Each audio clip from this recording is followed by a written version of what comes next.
আমরা আর দলবৃত্ত চাই না। আমরা দীর্ঘ 13 মাস আমরা আমাদেরকে এইগুলো আন্দোলন সফল করেছি। আমরা 13 মাস বাড়িতে চাই না। আমাদের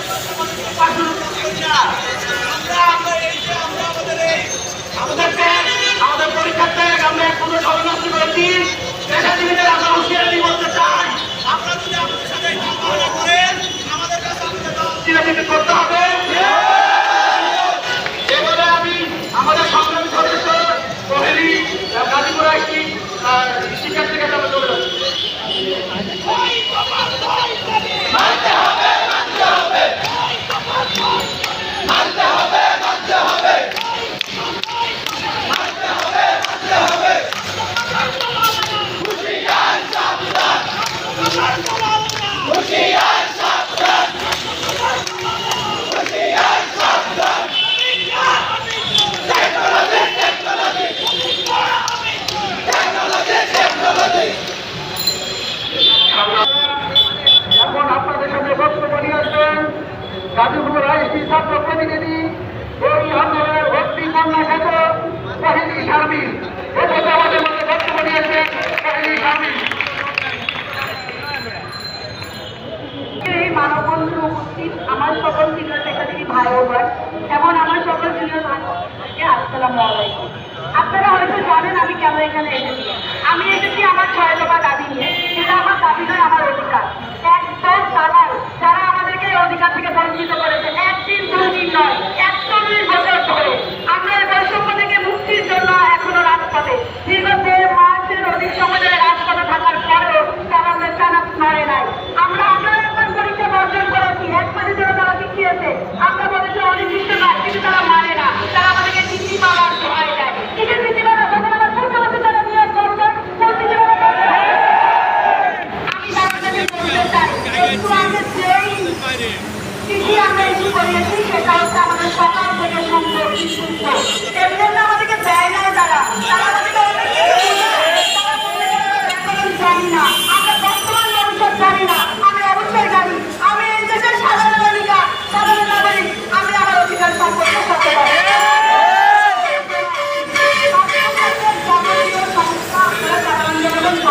আমরাও জানি আমাদের যে 6 দফা দাবি এটা শুধু আমাদের দাবি নয়, এটা এই দেশের 18 কোটি জনগণের অধিকার, জনগণের দাবি। আমি আজকে আরো একটা কথা বলতে চাই, শুধু কথা না, ভাগ্যটা যারা হজম করতে পারে না তাদেরকে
দেওয়ার জন্য উপরে আমাদের মধ্যে গুরুত্বপূর্ণ বক্তব্য নিয়ে আসবেন গাজীপুর আইসির অন্যতম নেতা যারা কৃষক।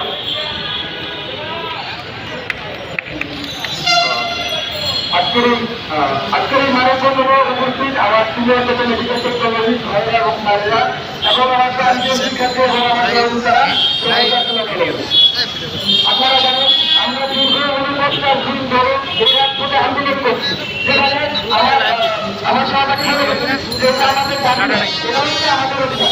আমরা যদি অন্যান্য সকল বিষয়ের দিকে তাকাই, কৃষি ডিপ্লোমা, পলিটেকনিক এবং নার্সিং সবাই কিন্তু 10ম গ্রেডের কর্মকর্তা রয়েছে, যেখানে আমরা সাইন্স থেকে পড়াশোনা করে 4 বছর মেয়াদী কোর্স সম্পন্ন করার পরও আমরা 10ম গ্রেড পাচ্ছি না।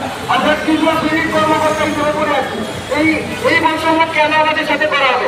সেখানে আমরা জুলাই আন্দোলনে দেখেছি যে এই বৈষম্যের জন্য আমাদের আন্দোলন করতে হচ্ছে ছাত্রদের, এবং আমরা আশা করি সাধারণ জনগণ সেটা যাবে না।